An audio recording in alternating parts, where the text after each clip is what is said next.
Assalamualaikum warahmatullahi wabarakatuh. Selamat pagi, selamat siang, selamat sore, atau selamat malam. Materi kali ini kita akan membahas tentang sistem transportasi atau sirkulasi vertikal pada bangunan bertingkat.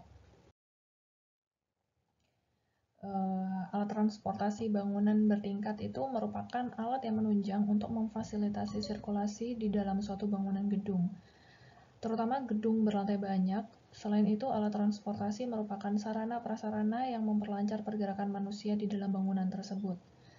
Transportasi pada bangunan dapat dibagi secara vertikal dan horizontal serta manual dan mekanis.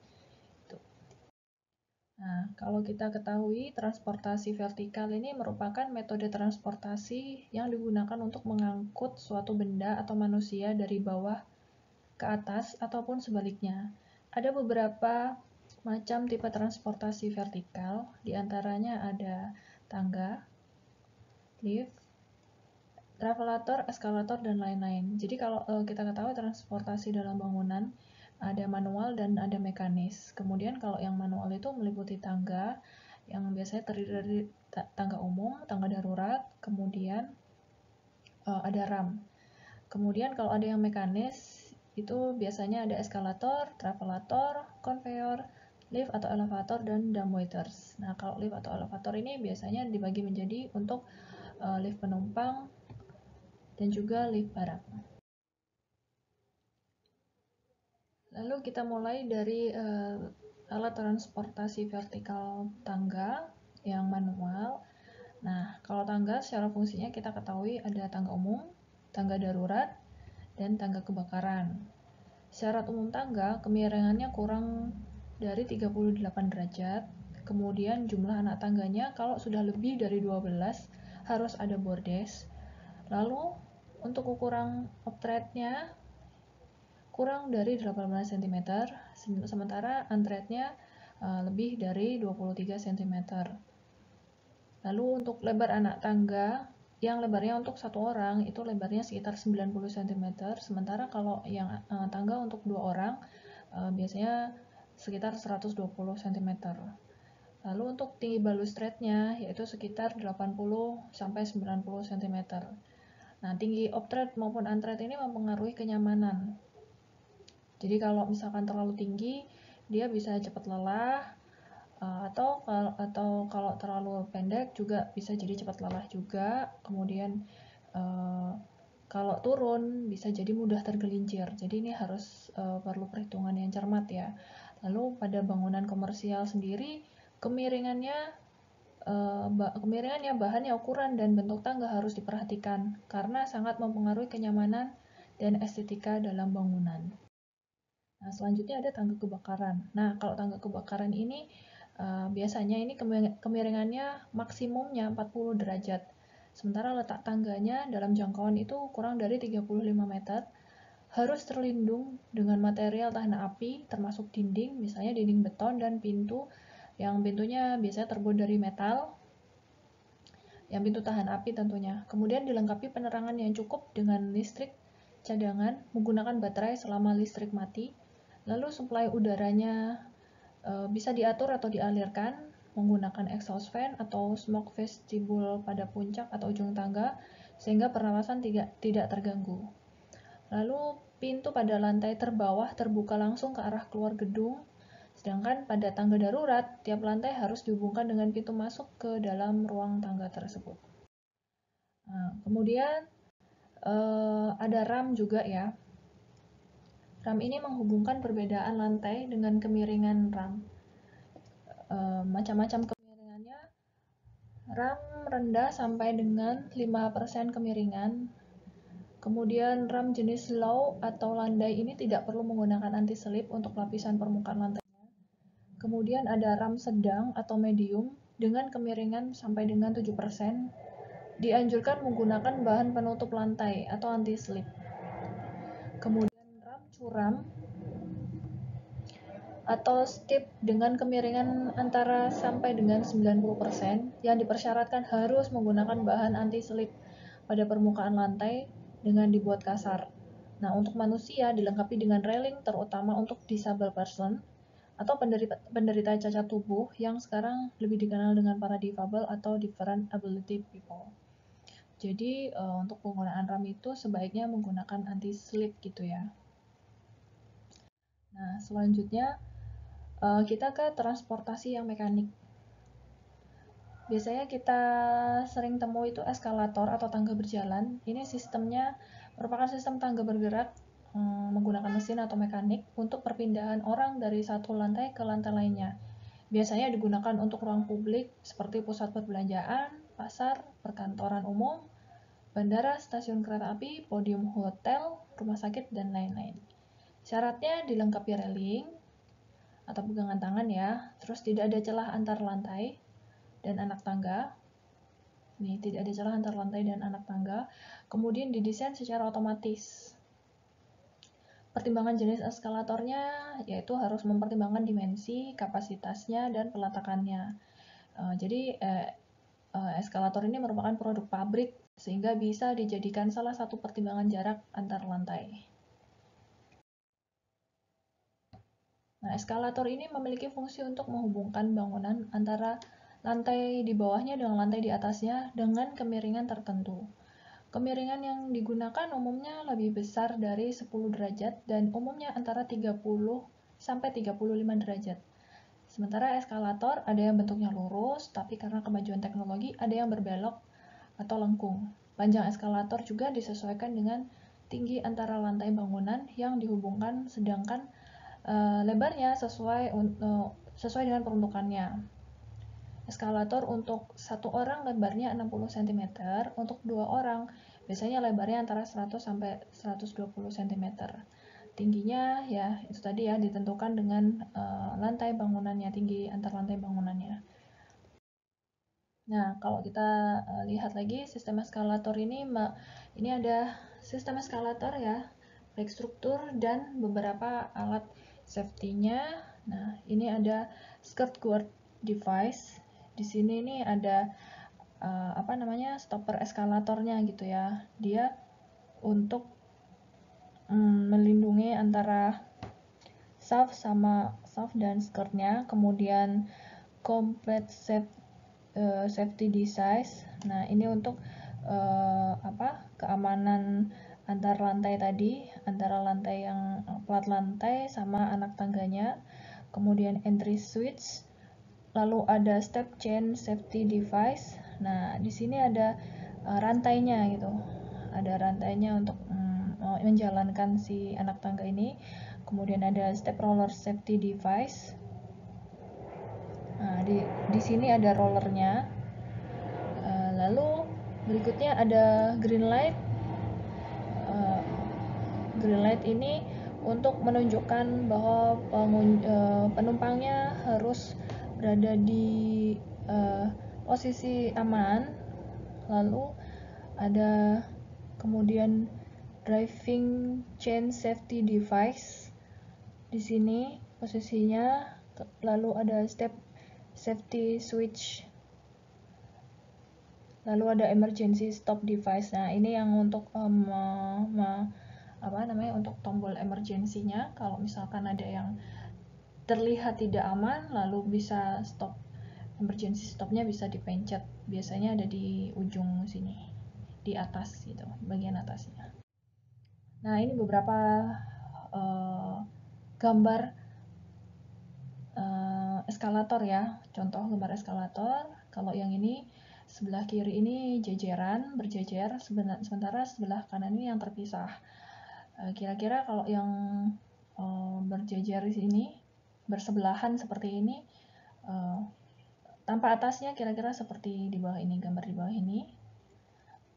Dia bersebelahan gitu ya. Biasanya ada yang kalau yang sebelahnya naik, sebelahnya lagi turun gitu, dan seterusnya. Sementara kalau yang terpisah, yang berjauhan, ini kira-kira seperti ini tampilannya. Yang ini turun, yang sebelah sini tambah turun, ini turun. Sementara yang di sisi lainnya ada yang naik, ini naik gitu. Nah, untuk tampak atasnya kira-kira seperti ini. Lanjut, ini beberapa macam eskalatornya. Ada eskalator paralel, ada crossover, ada double crossover. Ini yang contoh yang ini double crossover. Oke, lanjut. Nah, ini ada beberapa contoh eskalator lengkung. Ini sudah mulai dengan teknologi yang berbeda lagi. Ini eskalator lengkung, sementara yang sebelah sini sudah masih menggunakan eskalator lurus ya. Lalu yang ini lengkung juga, ini melengkung juga. Lanjut. Nah, ini ada eskalator terpendek. Di sebelah kiri ini menggunakan eskalator terpendek, sementara di sebelah kanan ini eskalator terpanjang. Lanjut. Nah, berikutnya ada travelator. Nah, travelator ini mirip dengan eskalator, tapi dia tidak ada anak tangganya. Jadi, dia miring tapi tetap datar. Biasanya digunakan untuk membawa troli atau keranjang belanja. Kemudian, kemiringannya termasuk kategori ram sedang, sehingga jarak tempuhnya lebih panjang daripada eskalator. Karena dia kategori miring sedang, maka jaraknya lebih panjang, jarak tempuhnya lebih panjang daripada eskalator. Dia juga bisa berfungsi untuk perpindahan dari satu ruang ke ruang yang lain, biasanya digunakan di bandara atau wahana hiburan. Nah, berikutnya ada konveyor. Nah, konveyor ini juga merupakan untuk perpindahan barang dari satu tempat ke tempat lain. Untuk prosesnya, dia pasti menggunakan produksi pabrik. Lalu untuk perpindahan barang di terminal bandara, biasanya banyak ditemui di bandara ya. Kenapa sih di bandara pakai konveyor? Tentunya untuk membantu penumpang lansia maupun disabilitas agar bisa mengakses bandara yang luas. Karena bandara itu biasanya kan nggak kecil tapi luas sekali. Sementara penumpang tidak selalu dalam kondisi yang stamina yang baik gitu. Misal ada lansia dan difabel, konveyor ini sangat membantu mereka ketika bertransportasi meskipun dalam posisi horizontal gitu ya. Kenapa sih ada konveyor ya? Karena untuk membantu mengurangi kelelahan penumpang bandara. Lanjut. Nah, ini kita lihat beberapa perbedaan eskalator, travelator, dan konveyor. Kalau eskalator miring ya, kemiringannya terlihat ini. Kalau travelator dia lebih ke landai tadi, posisinya lebih landai daripada eskalator. Sementara kalau konveyor sudah jelas datar, dia lebih horizontal. Oke, lanjut. Kemudian berikutnya kita akan mempelajari tentang elevator. Elevator atau biasanya dikenal lift ya. Ini merupakan kereta alat angkut untuk mengangkut orang atau barang dalam suatu bangunan tinggi dalam arah vertikal. Lift tersebut akan memakan volume gedung yang lokasinya akan menentukan efisiensi gedung. Biasanya lift digunakan pada bangunan berlantai banyak, minimal bangunan dengan tinggi 4 lantai.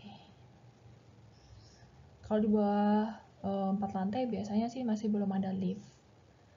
Tuh ya. Selanjutnya, nah kita kenali dulu sejarah lift.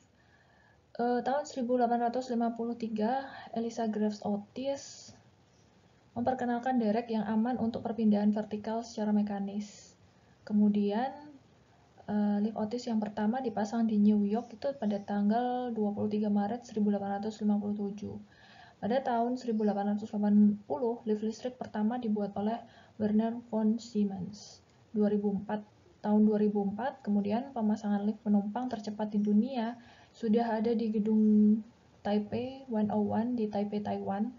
Kecepatannya adalah sekitar 1000 meter per menit atau 60,6 km per jam.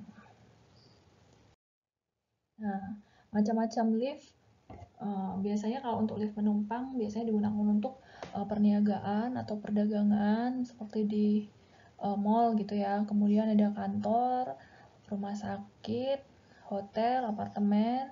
Lalu untuk lift barang atau dumbwaiters, lift barang dan dumbwaiters itu biasanya untuk perdagangan barang-barang berat, uang atau buku, atau juga makanan. Kemudian ada lift pemadam kebakaran. Ini lift pemadam kebakaran ini khusus ya, dia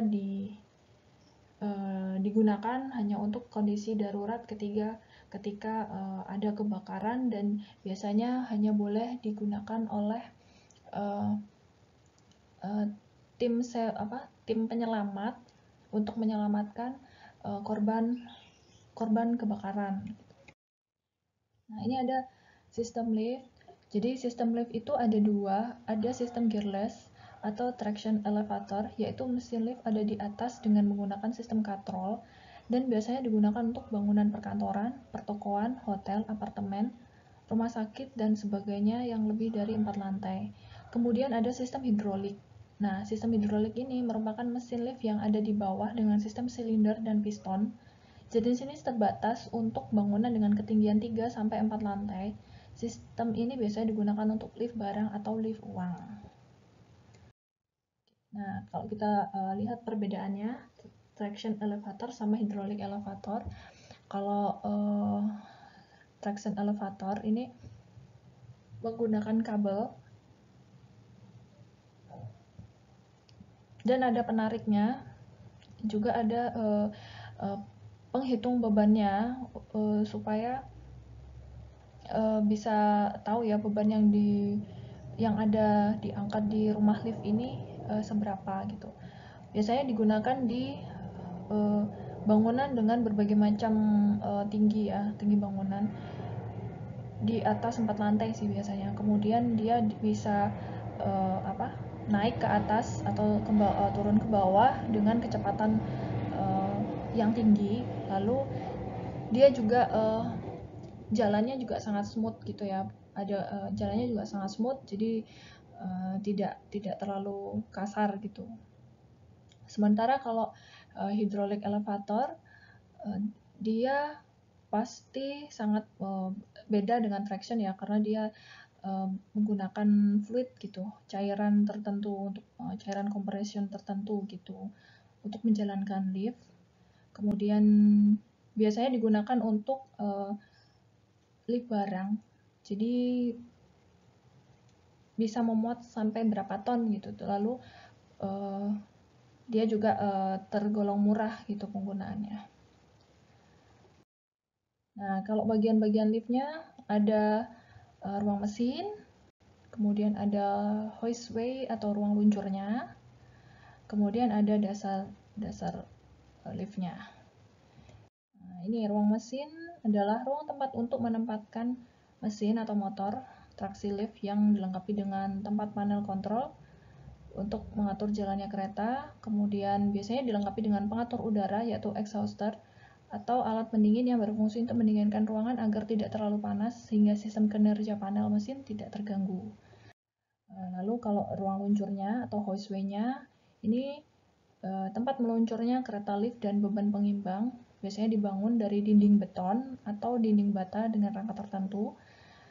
Ukurannya tergantung dari ukuran kereta lift dan dilengkapi dengan pintu untuk masuk dan keluarnya penumpang.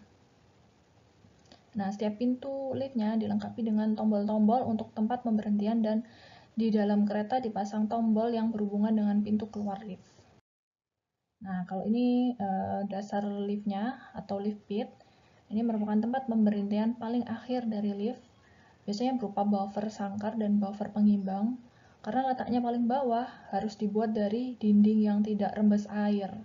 Ukurannya dan kedalamannya tergantung dari ukuran dan kereta, sedangkan kedalamannya tergantung dari kecepatan lift dan tinggi bangunan. Ini ada komponen lift double front side. Jadi yang pertama ada rangka, kemudian lift penumpang atau car lift. Lalu ada box controller. Kemudian ada motor utamanya. Motor utamanya ada di sini. Lalu ada car call dan hall call, car call dan hall call. Ini buat memanggil liftnya gitu ya. Lalu ada pulley-nya, ada penariknya di sini, penariknya, ada counterweight-nya. Lalu ada rail. Ini ada railnya ya, ini railnya. Kemudian ada penggulungnya dan juga ada gear penggulung. Nah, persyaratan lift, tiap unit lift harus mempunyai motor penggerak sendiri-sendiri. Minimal jumlah kabelnya baja yang boleh dipakai adalah 3 buah bila memakai sistem lilitan dan harus memenuhi syarat-syarat standar yang ada. Balok pemikul mesin lift harus terbuat dari baja profil atau beton bertulang. Rel harus dari baja profil. Pada kereta harus ada pintu darurat yang terletak di bagian atas kereta. Kemudian, daya muatnya harus ditetapkan dan bila melebihi kapasitas secara otomatis lift tidak mau bergerak. Pintu lift harus dapat membuka dan menutup secara halus. Di dekat pintu masuk dan di dalam kereta dilengkapi dengan tombol serta indikator kedudukan lift. Di dalam kereta harus terdapat penerangan yang cukup dan komunikasi apabila terjadi kemacetan. Lalu kecepatan lift harus konstan dan halus pada saat start maupun berhenti. Khusus untuk lift penumpang, interval tidak boleh lama. Nah, pertimbangan perencanaan liftnya, kita harus mengetahui dulu data gedungnya, kemudian karakteristik bangunannya yang meliputi jumlah lantainya, tinggi bangunannya, karena ini mempengaruhi jarak antar lantai dasar dengan lantai teratas. Kemudian karakteristik penghuninya, ini berkaitan dengan fungsi bangunannya. Lalu faktor penentu kualitas liftnya itu bisa dilihat dari waktu menunggunya, yaitu interval waktunya dan waktu tunggunya ya. Kemudian kapasitas atau daya angkutnya, lalu round trip time, yaitu waktu perjalanan bolak-balik lift, lalu travel time AVTRP atau average travel time atau waktu rata-rata yang diperlukan untuk mencapai tujuan. Nah, biasanya waktu tunggu intervalnya itu dilihat dari jenis gedungnya. Kalau perkantoran itu sekitar 25 sampai 45 detik, apartemen itu 50 sampai 150 detik, hotel itu sekitar 40 sampai 70 detik, sementara kalau asrama itu sekitar 60 sampai 80 detik. Daya angkutnya sendiri tergantung pada kapasitas dan frekuensi pemuatan. Standar daya angkutnya dihitung per 5 menit pada saat sibuk. Nah, kapasitasnya terdiri dari 6 sampai 24 orang di tiap. Nah, ini kalau dumbwaiters ya, dumbwaiters atau ejection elevator berfungsi sebagai pengantar. Elevator jenis ini ukurannya kecil dan biasanya dipakai untuk mengantar makanan, minuman, dan lain-lain pada bangunan berlantai banyak seperti pada hotel, rumah sakit, dan lain-lain. Ini juga bisa berfungsi untuk buku di perpustakaan atau uang di bank. Kecepatannya sekitar antara 300 feet per minute dengan kapasitas angkutnya sebesar 100 pound atau sekitar 50 kg dan penggeraknya menggunakan sistem traction dengan motor kecil.